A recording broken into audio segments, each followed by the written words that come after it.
আউযু বিল্লাহি মিনাশ শাইতানির রাজিম বিসমিল্লাহির রহমানির রহিম।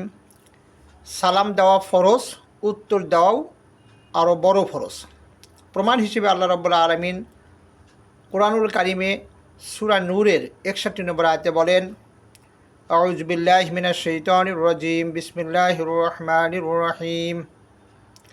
ফাইজা দাখালতুম বুয়ুতান ফাসাল্লিমু আলা আনফুসিকুম তাহিয়াতাম মিন ইনদিল্লাহি মুবারাকাতান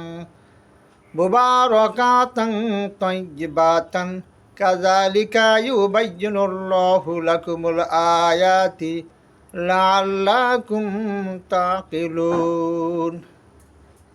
আল্লাহ তাআলা বলেন, যখন তোমরা ফাইজা দাখালতুম, যখন তোমরা প্রবেশ করো, বুয়ুতান বাড়িতে, ঘরে, যখন তোমরা ঘরে প্রবেশ করো, ফাসাল্লিমু তোমরা সালাম দাও, আলা আনফুসিকুম তোমাদের নিজেদের লোকদেরকে, তাহিয়াতাম মিন ইনদিল্লাহ আল্লাহর পক্ষ থেকে অভিবাদন হিসেবে তোমরা সালাম দাও, মুবারাকাতান তাইয়্যিবাতান যে সালামটা হবে, অভিবাদনটা হবে বরকতপূর্ণ এবং পবিত্র।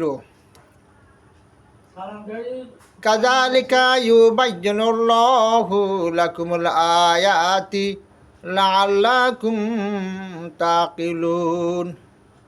এভাবে আল্লাহ রাব্বুল আলামিন তার আয়াত বর্ণনা করেন তোমাদের জন্য, যেন তোমরা বুঝতে পারো। এই আয়াতে আল্লাহ রাব্বুল আলামিন এখানে বলছেন, যখন তোমরা ঘরে প্রবেশ করো তখন সালাম দাও। এখানে ফাসাল্লিমু আমরের সিগা আল্লাহ ব্যবহার করেছেন, আদেশ করেছেন। যেটা আল্লাহ আদেশ করেন তাহলে সেটা সুন্নত হয় কীভাবে?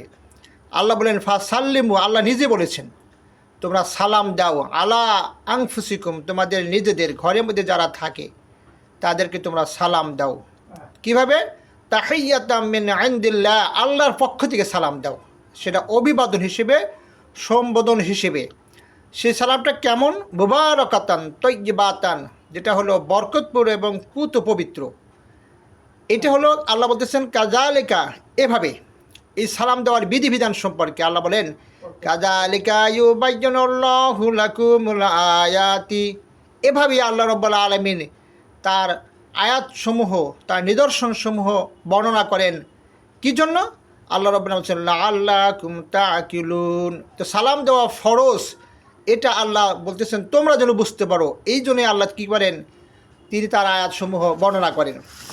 এরপরে আমরা জানি যে আল্লাহ রাব্বুল আলামিন যখন আদম আলাইহিস সালামকে যখন সৃষ্টি করেছিলেন, সৃষ্টি করার পরে যখন তাকে রূহ দিয়েছিলেন, আল্লাহ রাব্বুল আলামিন আদম আলাইহিস সালামকে বলছিলেন, ইজহাব ফাসাল্লিম আলা উলাইকান নাফারু ওয়াহুম নাফারুম মিনাল মালাইকাতি। আদম, তুমি যাও ওই ফেরেশতাদের দলের কাছে যাও, যে ফেরেশতার দল বসা অবস্থায় ছিল, ফাসাল্লিম তুমি তাদেরকে সালাম করো। তা আল্লাহ রাব্বুল আলামিন আদম আলাইহিস সালামকে বললেন তুমি তাদেরকে সালাম করো। যেটা আল্লাহ আদেশ করলেন সেটা সুন্নত হয় কিভাবে? অতএব এখানে এই হাদিস এবং আয়াত দ্বারা প্রমাণিত যে সালাম দেওয়া ফরজ, আমরা এটাকে বলে থাকি সুন্নত। এখানে আল্লাহ রাব্বুল আলামিন এখানে সালামের কথাই বলেছেন, আদেশ করেছেন, সালাম দেওয়ার জন্য বলছেন আমরের সিগা দিয়ে। এরপরে আমরা যখন উত্তরের বেলায় আসি, উত্তর দেওয়াও আরও বড় ফরজ। কিভাবে?